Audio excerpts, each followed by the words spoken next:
এখন বাজে সকাল 9টা। আমার রান্না হলো, এই দেখো গরম গরম ভাত ভাবছে, কত খেয়ে অফিস যাবে, খুব তাড়াহুড়া এই ঠান্ডার মধ্যে। যখন সকালে উঠেছিলাম তখন খুব ঠান্ডা লাগছিল, কিন্তু এখন গ্যাসের বাড়ির থেকে গরম কিসেতে উনুনের জন্য একটু ঠান্ডাটা কম লেগেছে।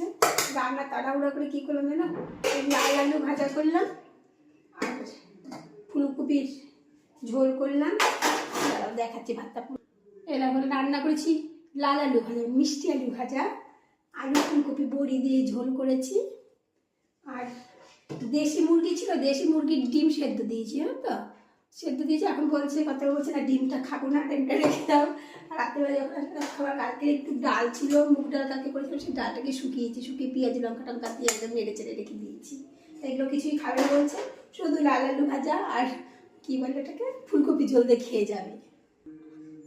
হ্যাঁ দিচ্ছি, এই দেখো, এই খেয়ে যাবে। এই সকাল 9টা আমাদের আর কী করবো বলো, টাকা